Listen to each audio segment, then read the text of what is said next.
You've probably heard the expression that starting a company with someone is like getting married to them. As someone who's been married for more than 6 years, having also started a bunch of companies with different people, I can tell you that that expression has a lot of truth to it. You've got to have chemistry, you've got to have mutual trust and respect, and a commitment through good times and especially bad times. Now, as a coach, I am sometimes asked to work with founders in conflict. I've done my best to help, but I've always felt like there's something more that I can do. So I've gone down this rabbit hole on couples therapy research and best practices, especially the Gottman method. Because look, if co-founder relationships are similar to married relationships, then we should be able to take a lot of the lessons from marriage and couples therapy and apply it to co-founders. So if you are a startup founder dealing with some conflict or some difficulties in your relationship with your co-founder, this video is for you. John and Julie Gottman, if you haven't heard of them, are basically the gold standard for couples therapy. They pioneered a lot of the work that is being used today, having done a ton of longitudinal studies on thousands of real-world couples and having had decades of experience in clinical practice. And they've written 40 books between the two of them. You may have heard of them because they've been in the media for this somewhat sensational headline of being able to predict your marriage's likelihood of survival based on a 15-minute conversation. Anyway, we'll get into all of that, but I recently completed the Gottman Institute's 11-hour couples therapy training program. As someone who is an executive coach who works with founders, who has done a lot of research on psychology and relationships, I feel like there is, in fact, a ton of information that can be helpful to you. So let's get into it. 1, strong partnerships invest deeply in knowing each other. This is about understanding perspective, internal experience, what matters to your partner. For co-founders, this means knowing what drives your partner's decisions about the product, the team, the strategy, what keeps them up at night, what gets them excited. That is an important foundation for you to lay with your co-founder because 2, conflict and complaints are normal and healthy. The issue isn't whether you disagree, you're always going to do that from time to time, but how you disagree. Disagreement is inevitable. Complaints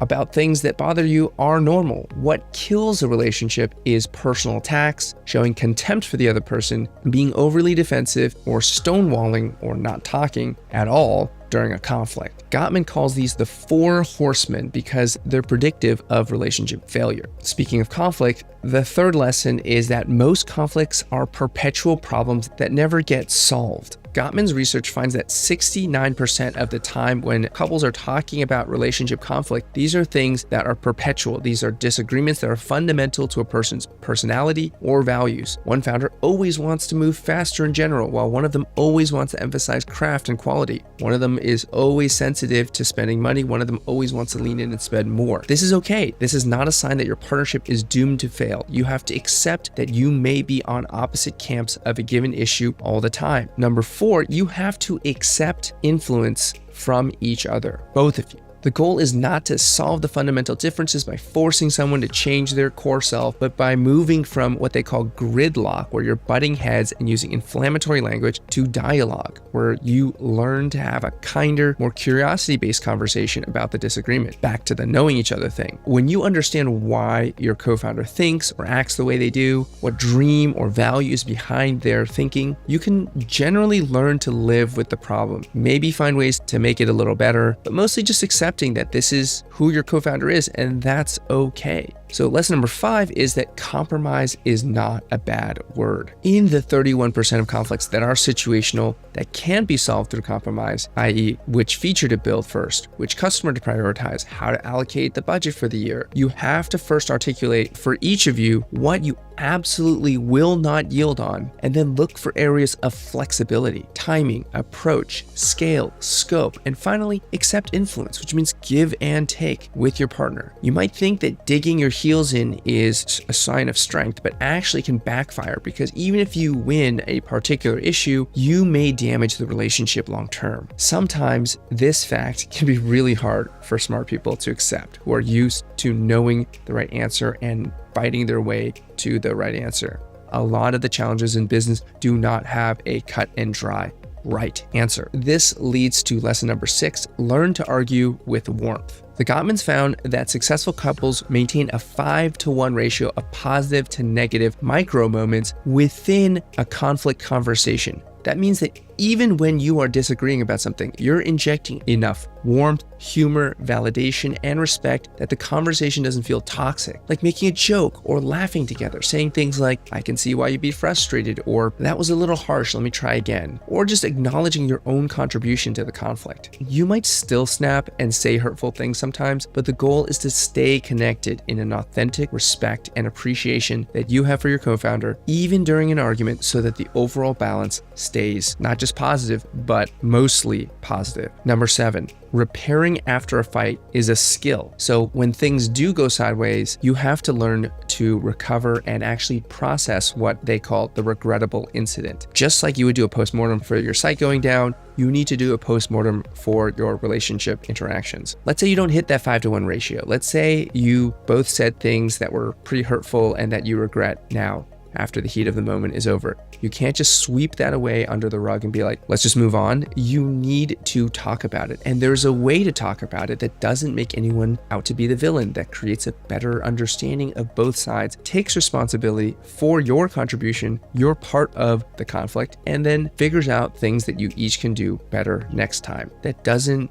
resolve the conflict completely, but it makes sure that the two of you are really good, not just moving on. By talking about these things, you actually strengthen the relationship over time. And that leads me to lesson number 8, which is that you need to actively build friendship, not just manage conflict. Strong relationships need more than just good conflict resolution skills, which are important, but you also need active friendship building. Many struggling co-founder relationships focus on fixing problems and then forget that you can't just have less bad. You need to have more good. So 3 ways you can do that. 1, respond to bids for connection. When your co-founder sends you a link to something, check it out, listen to them when they share ideas or express worries, respond quickly and thoughtfully. Don't ignore it, don't shoot it down. Engage with it. You might still disagree, but you can at least hear them out and pay attention. 2, express appreciation. Thank each other for things that you do regularly. Celebrate wins together. Point out what each of you are good at. Build a culture of calling out what you do right, not just what needs fixing. You might think that you don't need to say it, but the fact is, people are emotional. You are emotional,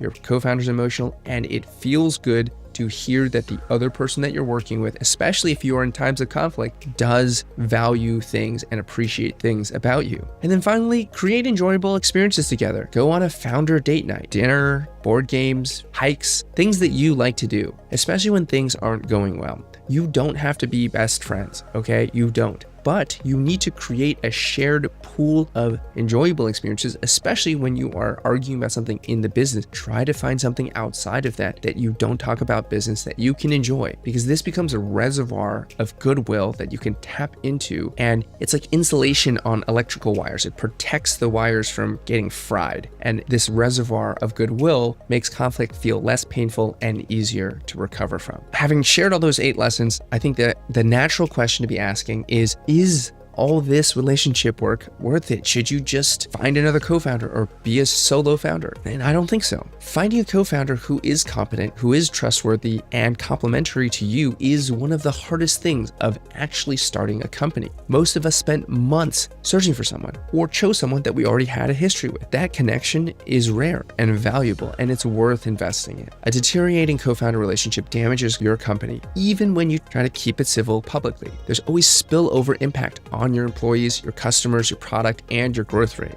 So these relationship habits that we just talked about take work, but they are effective. The skills also transfer to your relationship with your spouse, your family, and anyone else you work closely with. So I feel like it's worth it. I have learned a ton about working with people through my relationship with my wife that I've applied to business contexts and vice versa. I think most startup founders tend to be more invested in developing their technical abilities or their business skills compared to interpersonal communication and connection, which is why the conflict sometimes feels really intractable and unresolvable. But what I have seen is that conflict doesn't have to end the partnership if you know how to shift gears and change how you relate to your co-founder. So here's some takeaways. If things are mostly good with your co-founder, don't take it for granted. Schedule quarterly state of the union check-ins where you share what's working and what's not. Keep investing in the friendship and in getting a deeper understanding of your co-founder. Talk to each other about your current stresses, dreams, worries. Make regular deposits in the emotional bank account through appreciation and through shared experiences. And if you're in high conflict, start small. Try to say something positive, even in the middle of your next argument, or at least try to avoid saying too many